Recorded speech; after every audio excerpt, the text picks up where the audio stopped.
Welcome once again to a new channel Eklav academy, the platform realising dreams. आज के इस video में हम बात करने वाले हैं बायोलॉजी के टॉप 100 क्वेश्चन की फर्स्ट सीरीज के बारे में, जिसमें ऐसे क्वेश्चंस को दिया गया है जो रिपीटेडली बहुत सारे अलग अलग कॉम्पिटिटिव एग्जामिनेशन में टाइम टू टाइम हर साल किसी ना किसी एग्जाम में वो रिपीट हो जाते हैं। कुछ ऐसे कॉमन टॉपिक्स जो बायोलॉजी में बहुत ज्यादा इंपॉर्टेंट हैं, उस टॉपिक से रिलेटेड क्वेश्चंस इस वीडियो में आपको दिए जा रहे हैं। तो देखते हैं कौन से क्वेश्चंस और कौन से टॉपिक्स ऐसे हैं जो रिपीटेडली पूछे जाते हैं।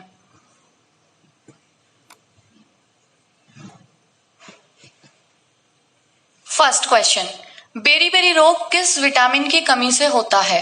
सबसे पहली चीज देखिए, विटामिन जो टॉपिक है वो मोस्ट इंपॉर्टेंट टॉपिक है। कोई भी एग्जाम आप उठा के लास्ट ईयर के पेपर देख लीजिए, विटामिन से लगभग एक सवाल अगर बायोलॉजी उसमें आती है तो विटामिन से एक सवाल आपको मिलता है। ज्यादातर या तो उसका रासायनिक नाम या उसकी कमी या अधिकता से होने वाली बीमारी या स्रोत, इन सब रिलेटेड टॉपिक से विटामिन के सवाल ज्यादातर पूछे जाते हैं। तो यहाँ पे है बेरी बेरी रोग किस विटामिन से होता है, तो बचपन से ही पढ़ते हैं बेरी बेरी, यानी वो तो वैसे भी बी से है तो बी। लेकिन बी में भी बहुत सारे अलग अलग टाइप्स हैं, तो ऑप्शन है vitamin A, vitamin B1, vitamin C, vitamin B12। तो ये जो रोग होता है ये होता है विटामिन B1 की कमी से। नेक्स्ट क्वेश्चन, स्टार्च से क्या संबंधित है? यहाँ थोड़ा सा समझ लेते हैं स्टार्च से क्या संबंधित है। Glucose, fructose, sucrose, galactose. देखिए जो स्टार्च है वो ग्लूकोज से संबंधित होता है। स्टार्च क्या है? एक प्रकार का कार्बोहाइड्रेट का टाइप है जिसमें ग्लूकोज की एक श्रृंखला होती है। ग्लूकोज की बहुत सारे ग्लूकोज के जो C6H12O6 ऐसे ग्लूकोज रहता है, तो इसकी एक बहुत लंबी चेन जो होती है पॉलीसैकेराइड्स बनाती है, जिसको स्टार्च कहते हैं। तो स्टार्च किससे संबंधित है? ग्लूकोज। अब इसके बारे में थोड़ा सा समझ लेते हैं। अभी मैंने एक टर्म बोला पॉलीसैकेराइड, ये सैकेराइड्स क्या हैं? तो सिंपल सी चीज है, अगर हम बात करें जो शुगर है, यानी कि जो शुगर्स होते हैं उनके ग्रुप्स जो सिंपल फॉर्मेशन में सैकेराइड्स कहलाते हैं। अब सैकेराइड्स मोनो, डाई, मोनो से मतलब एक से होता है, डाई से दो, और पॉली कई सारे। तो देखिए मोनोसैकेराइड्स वो हैं जैसे इसका कार्बोहाइड्रेट्स के फॉर्मूले होते हैं। C6H12O6 हम जानते हैं ग्लूकोज होता है, तो एक इसका बेसिक फॉर्मूला होता है CH2O का होल ट्वाइस। तो ये जो होल ट्वाइस है, अगर वहां पे 2 और फिर डबल हो जाएगा तो वो डाइसैकेराइड्स, और एक और चेन जुड़ जाएगी या मल्टी चेन जुड़ जाएंगी तो वो पॉलीसैकेराइड्स हो जाता है। मोनोसैकेराइड में आते हैं यहाँ example glucose, fructose, galactose. Disaccharides का मतलब है जब दो मोनोसैकेराइड्स मिलके, कोई भी दो, जैसे ग्लूकोज फ्रक्टोज हो सकता है, ग्लूकोज गैलेक्टोज हो सकता है, फ्रक्टोज गैलेक्टोज, जो भी दो मोनोसैकेराइड्स मिलके डाइसैकेराइड फॉर्म करते हैं, जिसके अंतर्गत माल्टोज, सुक्रोज और लैक्टोज आते हैं। पॉलीसैकेराइड्स जैसे कि एक एग्जाम्पल तो हमारा स्टार्च ऊपर है ही, वो ग्लूकोज की पूरी एक चेन श्रृंखला से बनता है। तो बहुत सारे मोनो या डाइसैकेराइड्स मिलके क्या बना देते हैं? Polysaccharides. Starch, glycogen, cellulose, chitin इसके एग्जांपल्स हैं। नेक्स्ट क्वेश्चन, स्क्वेरवी रोग किस विटामिन की कमी से होता है? विटामिन से फिर से क्वेश्चन, तो हम सब जानते हैं और बचपन से हम लोगों ने बहुत अच्छे से पढ़ा हुआ है, स्क्वेरवी रोग जो है वो विटामिन सी की कमी से होता है। नेक्स्ट फोर्थ क्वेश्चन, विटामिन की खोज की किसने? ऑप्शन लूनिन, फंक, सुमनर, सैगर। सिंपल है, इसका आंसर बी है। इसमें हमें कुछ समझने की चीज नहीं है, याद करने की चीज है कि विटामिन की जो खोज है वो फंक ने की थी। नेक्स्ट क्वेश्चन, कौन सा कार्बोहाइड्रेट मोनोसैकेराइड है? अभी अभी हमने पीछे एक पूरी लिस्ट देखी है, तो जिसमें सुक्रोज तो नहीं था, ग्लूकोज, फ्रक्टोज, ग्लूकोज की एक श्रृंखला मिला के हमारा स्टार्च बनना था, और ग्लूकोज किसमें था? मोनोसैकेराइड में। तो इसका आंसर जो हो जाएगा वो ग्लूकोज। सुक्रोज किसमें था? डाई में, और सेलुलोज किसमें था? पॉलीसैकेराइड में। नेक्स्ट क्वेश्चन, निम्नलिखित में से कौन सा दुग्ध प्रोटीन है? तो यानी कि मिल्क प्रोटीन। तो मिल्क प्रोटीन जो है वो होता है केसिन। ठीक है, ये सब प्रोटीन के एग्जाम्पल्स हैं, जैसे कि मायोसिन जो होता है वो मसल्स प्रोटीन होता है, रेनिन जो होता है वो दूध को फाड़ने के काम आता है, और केसिन जो है वो मिल्क प्रोटीन कहलाता है। नेक्स्ट, आहार नल के किस भाग में प्रोटीन्स का अमीनो अम्लों में निम्नीकरण यानी डिग्रेडेशन होता है? देखिए प्रोटीन्स क्या है, अमीनो अम्लों की जो छोटी छोटी इकाइयां होती हैं वो मिलकर प्रोटीन्स फॉर्म करती हैं। तो जब प्रोटीन्स टूटेंगे यानी उनका डिग्रेडेशन होगा तो वो वापस से किस में टूटेंगे, अमीनो अम्लों में। तो पूछा गया है आहार नाल यानी कि हमारा जो पूरा पाचन तंत्र होता है, आहार नाल उसके अंतर्गत आता है कि किस भाग में प्रोटीन्स का अमीनो अम्लों में, यानी प्रोटीन्स कहाँ टूटते हैं। तो बहुत सिंपल सी चीज है, प्रोटीन्स का जो डिग्रेडेशन होता है वो छोटी आंत में होता है। ये देखिए ऑप्शन कोलम, स्टमक का मतलब तो आमाशय होता है, कोलन, और जो सीकम है ये बड़ी आंत का पार्ट है। नेक्स्ट क्वेश्चन, हीमोग्लोबिन में कौन सी धातु होती है? बहुत कॉमन सा सवाल है, कॉपर, मैग्नीशियम, Fe यानी आयरन या जिंक। तो आंसर इसका है हीमोग्लोबिन में आयरन। नेक्स्ट, विलियम हार्वे किसकी खोज के लिए प्रसिद्ध हैं? श्वसन, रक्त स्पंदन, रक्त परिसंचरण या पाचन। तो जो विलियम हार्वे हैं वो रक्त परिसंचरण, इसका मतलब है कि जो एक पूरा सर्कुलेटरी जो सिस्टम है हमारे ब्लड को सर्कुलेट होने का बॉडी में, उसके अंतर्गत ये रक्त परिसंचरण तंत्र आता है। ये जब हम टॉपिक वाइज पढ़ेंगे अपने वीडियोस में तब आपको बहुत अच्छे से क्लियर होगा। यहाँ तो केवल अभी आपको ऑब्जेक्टिव बताए जा रहे हैं, तो इसलिए आप इस चैनल को फॉलो करते रहिए, सब्सक्राइब कर लीजिए कि जब टॉपिक वाइज हम पढ़ेंगे तो बहुत अच्छे से आपको ये सारे जितने भी तंत्र हैं वो बताए जाएंगे। एंटीजन क्या है? देखिए एंटीजन सबसे सिंपल है, आप ऐसे समझ सकते हैं कि एक अटैकर होता है। जैसे अगर हम बात करें कि कोई भी चीज जब हमारी बॉडी पे या कहीं भी अटैक करती है तो जो बचाने वाला सिस्टम होता है वो तब ज्यादा एक्टिवेट होता है। तो एंटीजन वही है कि हमारी बॉडी में जो एक्टिवेटर्स हैं, जो बीमारी से लड़ने वाले अणु हैं, उनको एक्टिवेट करने का काम करते हैं। तो इसका जो आंसर हो जाएगा, हमारे बचाव का जो होते हैं वो एंटीबॉडी होते हैं प्रतिरक्षी तंत्र में। तो एंटीबॉडी के निर्माण हेतु उत्प्रेरक यानी कि उन्हें उत्प्रेरक करते हैं, उन्हें एक्टिव करते हैं हमारे बॉडी में किसी भी प्रतिरक्षी तंत्र को एक्टिव करने के लिए। नेक्स्ट, श्वेत क्रांति का नाम किससे संबंधित है? तो जो श्वेत क्रांति का नाम संबंधित है वो वर्गीस कुरियन से संबंधित है। नेक्स्ट क्वेश्चन, मक्का का दाना है। देखिए बहुत मोस्ट इंपॉर्टेंट टॉपिक है ये, बहुत सारे एग्जाम्स में इससे रिपीटेडली क्वेश्चंस पूछे जाते हैं। बीज, बी वास्तविक फल, सी भ्रूण या अवास्तविक फल। देखिए यहाँ पे बी और डी ऑप्शन आपको दिख रहे हैं, वास्तविक और अवास्तविक फल। इनको कई बार सत्य और असत्य फल के नाम से भी आपके सामने ऑप्शंस आते हैं। बहुत इंपॉर्टेंट टॉपिक है। जैसे यहाँ पे मक्का पूछ लिया है, कभी आपसे आम पूछ लिया जाएगा, कभी सेब, कुछ भी पूछा जा सकता है। असत्य फल और सत्य फल से आपको बहुत सारे क्वेश्चंस कई बार एग्जाम्स में रिपीटेडली पूछे जाते हैं। अभी होता क्या है, सत्य फल या असत्य फल हम बहुत डिटेल में तो टॉपिक जब पढ़ेंगे तब कवर करेंगे। यहाँ आप एक चीज समझ लीजिए कि जो एक नए फल का निर्माण होता है वो फूल से होता है।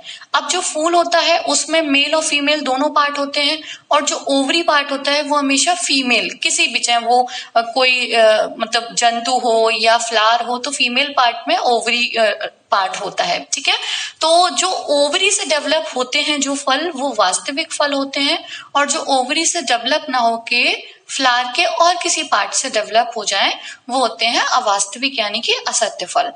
तो यहाँ जो मक्का है वो वास्तविक फल का एग्जाम्पल होता है। मैं कुछ और एग्जाम्पल आपको सत्य और असत्य फल के बताती हूँ।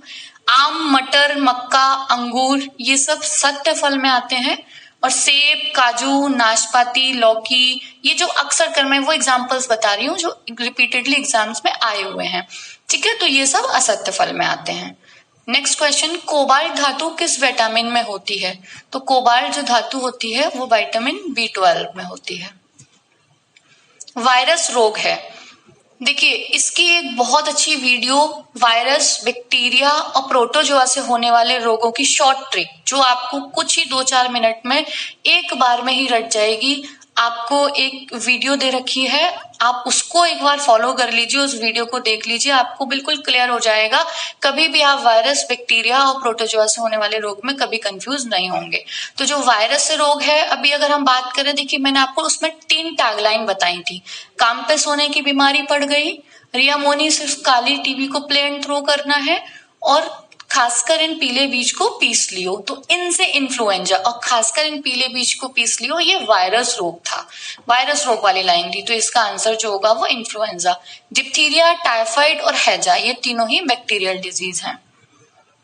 प्रथम विषाणु के खोजकर्ता हैं, ये तो देखिए डायरेक्ट वन लाइनर होते हैं, इनको आपको याद ही रखना है।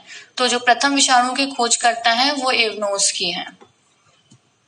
नेक्स्ट, कौन सी हार्मोनल बीमारी है? हार्मोनल, देखिए हमारी बॉडी में बहुत सारी ग्लैंड्स होते हैं, यानी ग्रुप ऑफ सेल्स जो अलग अलग जो सब्सटेंसेस होते हैं, जैसे कि हार्मोन्स हुए। अब हार्मोन हमारी बॉडी में सीक्रेट होते हैं, ये तो हमें पता है, तो खुले तो सीक्रेट होंगे नहीं, किसी ना किसी माध्यम, हर चीज को सीक्रेट होने के लिए कोई ना कोई माध्यम की जरूरत होती है। तो जिस ऑर्गन से या जिस ग्लैंड से ये मतलब बहते हैं वही सब ग्लैंड्स कहलाते हैं, यानी कि वो ग्रुप ऑफ सेल्स होती हैं, ठीक है। तो जो हॉर्मोन्स हैं वो ग्लैंड्स के थ्रू हमारी बॉडी में सीक्रेट होते हैं। जुकाम है वो एक वायरल और ऐसे डिजीज है जो घेंगा है, जो स्पेशली एक क्वेश्चन और पूछा जाता है कि किसकी कमी से घेंगा रोग हो जाता है। तो जो घेंगा होता है वो आयरन डेफिशिएंसी होती है। और जो हमारी ये गले में जो एक ग्लैंड होती है, थायराइड ग्लैंड, ये इसके बहुत ज्यादा फूल जाने से इसका जो सिम्टम दिखते हैं वो जो फूल जाती है उससे वहां पे उससे घेंगा रोग होता है। और जो घेंगा रोग है इसका कारण क्या है? तो एक कारण है कि जो भी ग्रंथि होगी उससे कोई ना कोई तो जो हार्मोन होगा वो सीक्रेट होगा।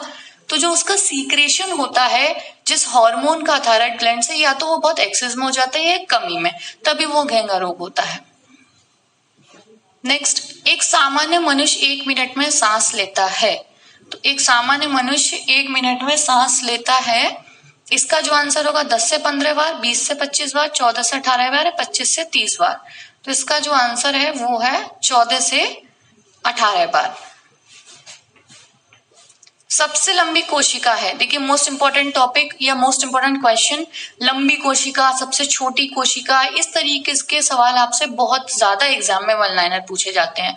तो सबसे लंबी जो कोशिका है वो होती है तंत्रिका कोशिका। नेक्स्ट, सबसे बड़ी ग्रंथि, ये भी most important, one of the most important topic, ग्रंथि, सबसे बड़ी ग्रंथि। इससे देखिए कई सवाल पूछे जाते हैं। सबसे बड़ी ग्रंथि जो है, एक दो सवालों में बहुत कंफ्यूजन होता है। देखिए ग्रंथि का जब हम टॉपिक पढ़ेंगे तो बहुत अच्छे से डिटेल में समझेंगे। यहाँ आप समझ लीजिए सबसे बड़ी जो ग्रंथि है वो होती है यकृत। लेकिन अगर आपसे कभी सवाल पूछ लिया जाए कि सबसे बड़ी अंतःस्रावी ग्रंथि कौन सी है, तो आंसर थायराइड होता है, यकृत नहीं होता है। तो यहाँ पे जो हमारा आंसर आएगा वो यकृत आएगा। लेकिन अगर पूछा जाता सबसे बड़ी अंतःस्रावी ग्रंथि तो थायराइड होती। अग्नाशय के बारे में भी जान लेते हैं, कई बार सवाल आता है मिश्रित ग्रंथि कौन सी है। तो मिश्रित ग्रंथि का अगर सवाल आता है तो उसका आंसर अग्नाशय होता है। और अगर सबसे छोटी ग्रंथि का सवाल आता है तो उसका आंसर पीयूष ग्रंथि होता है। तो ये चारों ही ऑप्शंस जो है आपके लिए बहुत इंपॉर्टेंट हैं। एक बार रिपीट करते हैं, अग्नाशय, मिश्रित ग्रंथि, पीयूष, सबसे छोटी, और इस सवाल का तो आंसर यकृत है ही सबसे बड़ी ग्रंथि। और अगर पूछा जाए सबसे बड़ी अंतःस्रावी ग्रंथि, देन थायराइड। पेप्सिन क्या होता है? तो पेप्सिन और रेनिन है अमाशय में, जब हमारा पूरा आहार नाल वर्क करता है पाचन तंत्र, पाचन क्रिया के दौरान, तो वहां पे पेप्सिन और रेनिन दो एंजाइम हमारे अमाशय में, स्टमक जिसे कहते हैं, वहां होते हैं प्रेजेंट। तो पेप्सिन जो है वो एक प्रकार का एंजाइम है। वह कौन सा तत्व है जो दांत इनेमल को कठोर बनाता है? देखिए हमारे जो दांत होते हैं वो इनेमल जैसे बोलते हैं ना, उसकी बहुत वो टाइट है, उसकी जो परत है उस पर बहुत टाइट चढ़ी होती है। तो वो इनेमल की है, वो बनी किसकी होती है? तो वो जो बनी होती है वो होती है फ्लोरीन की। नेक्स्ट, आरएच कारक के खोज करता है। देखिए आरएच कारक के बारे में भी जब हम पूरा ब्लड का टॉपिक पढ़ेंगे तो बहुत अच्छे से जानेंगे। आरएच एक फैक्टर है एक्चुअल में, हम जो पॉजिटिव नेगेटिव ब्लड ग्रुप बोलते हैं वो ब्लड ग्रुप नहीं, जो हमारा कारक यानी कि आरएच फैक्टर जो प्रेजेंट होता है वो पॉजिटिव नेगेटिव होता है। और उसके जो खोज करता है वो है लैंडस्टीनर व वीनर। ठीक है, इसकी डिटेल हम इसके टॉपिक में पढ़ेंगे। नारियल में खाने योग्य भाग क्या होता है? बहुत ही इंपॉर्टेंट टॉपिक, खाने योग्य भाग। ये मैं इसका एक वीडियो अलग से बनाऊंगी, कौन से फल या कौन से किसका कौन सा भाग खाने योग्य होता है। ये बहुत मोस्ट इंपॉर्टेंट टॉपिक है और इससे एक सवाल अक्सर कर एग्जाम्स में रिपीटेडली पूछ लिया जाता है। तो यहाँ पे अभी बस इसका आंसर हम जान लेंगे। नारियल का जो खाने योग्य भाग होता है वो भ्रूणपोष होता है।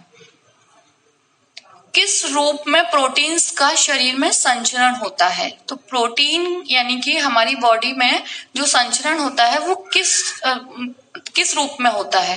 तो जो प्रोटीन, अभी मैंने आपको पीछे, आपको ध्यान होगा प्रोटीन्स क्या होता है, अमीनो अम्ल जो होती है, छोटी छोटी स्मॉल इकाइयां होती हैं, उनसे मिलकर प्रोटीन्स बना होता है। तो संचरण का मतलब सेव किससे होता है, तो अमीनो एसिड या अमीनो अम्ल का ही तो वो यूनिट है, तो इसलिए आंसर जो होगा वो अमीनो अम्ल होगा। और इस फर्स्ट सीरीज का लास्ट सवाल उत्सर्जन की इकाई है। उत्सर्जन मीन एक्सक्रीशन, यानी पाचन होने के बाद हमारी बॉडी में जो वेस्ट मटेरियल होता है वो जो बाहर उसका निकलना उत्सर्जन कहलाता है। और उत्सर्जन का जो मुख्य अंग होता है वो किडनी है, और किडनी की जो मेन इकाई है वो नेफ्रॉन कहलाती है।